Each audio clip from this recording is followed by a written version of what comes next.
Welcome to the AFR Saints channel, where we provide you daily content on your favorite team, the New Orleans Saints. Do us a favor and hit that subscribe button. Be sure to leave your comments below and smash that like button. Who dat? Day 7 out in Irvine for the New Orleans Saints on Wednesday. And after a nice day on Tuesday and day 6, Dennis Allen not as pleased here on Wednesday. Third day in a row in pads, so I thought, practice was a little bit chippy today, which, isn't necessarily a bad thing. I think our guys are competing, and I think the execution, overall was as good as we needed it to be today, but, that's kind of to be expected a little bit throughout training camp. You're going to have some of these days, and so how do we respond? We'll have a day off tomorrow. How do we respond and come back and have a good practice on Friday? I still think we got some things accomplished. I just don't think it was quite as clean as what I would have liked for it to be. Understandable. Not every day is great. And by the time you go this many consecutive days, and especially 3 consecutive days in pads, the day off on Thursday, I think, is going to do this team well. And, of course, they don't play a preseason game until next weekend when they open up the preseason. So that'll give us a much better sense of how they're doing. There was a notable absence with Demario Davis, and DA was asked about that after and kind of disclosed some not great news. Part of it, he also pulled up with a little bit of a hamstring on one of those one-on-one drills. So we had 2 guys, Tommy Hudson and Demario, that left practice with hamstrings.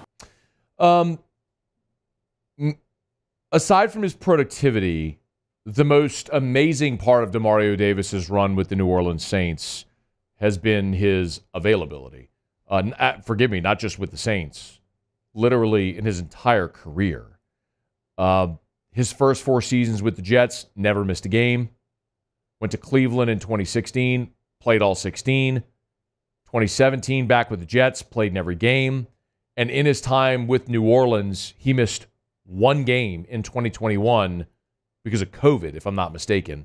He's, in his career, has never missed a game due to injury, which is, at that position, as physical as he plays, now into his middle 30s, is a staggering thought. So I'm not super worried about Demario Davis tweaking a hamstring.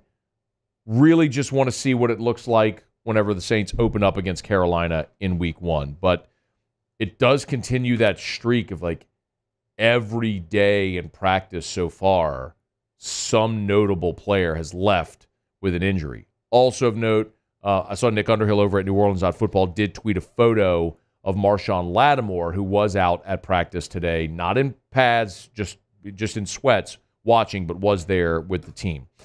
So day 7, this also brought the first opportunity for the media in camp to hear from offensive coordinator Klint Kubiak.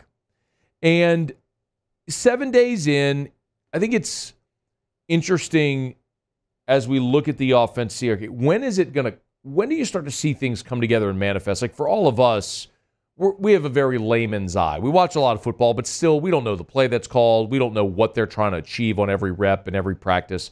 Klint Kubiak does, and he's done this for a long time. So he was kind of asked, when in camp would you actually start to notice if the offense is coming together how you want it to? Well, I think it's stupid to say, but when we line up against Carolina, we want to see where we're at. We want to be at our best in that first game. I think that we're really demanding of these guys, and we expect it to look right the first time. And is it going to be perfect? No, but that's what we expect as coaches, and we're trying to be really detailed as coaches and be hard on the guys. I am pleased with our progress. We're heading in the right direction.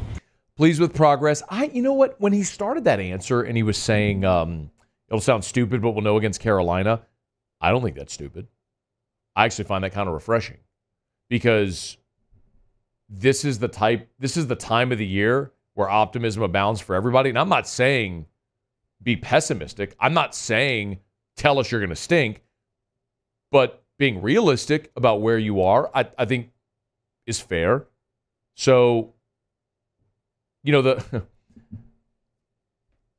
challenging part is always whenever you are so open and vocal about how good you think a player or a side of the ball is going to be, and it doesn't work out that way, that always ends up coming back to bite you. So I can actually really respect the candor there from Klint Kubiak. Now, he was asked more specifically about the players understanding and picking up the offense.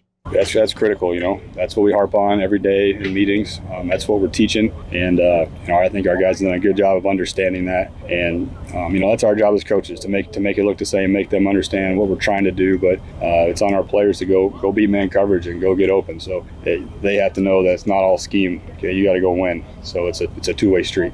Okay, he also, and this is Klint Kubiak, Saints offensive coordinator, after practice on Wednesday. He was asked specifically about some of the players, notably, of course, the two tackles, Fuanga and Trevor Penning. Let's start with Taliese Fuanga. Here was Klint Kubiak on his early impressions of the left tackle. I'm impressed with Tally. The guy is all football. He doesn't say a word. He works hard. He's hard on himself, very similar to the way I described Derek Carr. So I'm pleased with where he's at. He's the kind of guy we want to be the culture that we want to have. We just got to keep getting him better. I love that. All ball. Talking to Mike Detillier for so many years on the show, one of the things Mike D always just hammered into my head over and over again around draft time was you never know how money will change a guy. When they're drafted and they get that signing bonus, does it change their work ethic? Does it change who they are? Does it change how they interact with teammates or coaches or family? Does it change priorities? Do they start spending carelessly? Do they start going out? How does money change you? Well, you can tell pretty clearly with Taliese Fuanga, he's answered that to the affirmative. I mean, it is all ball.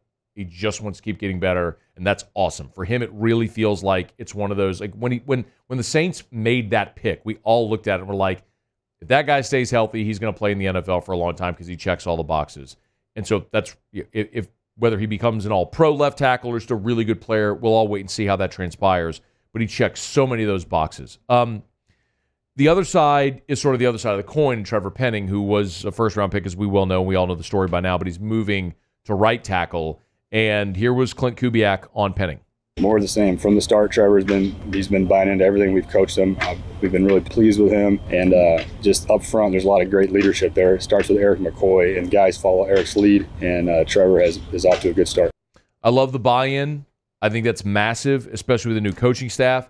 I'd be way more concerned if you had guys that were not bought in, that were late, that were needing to be disciplined. That doesn't appear like.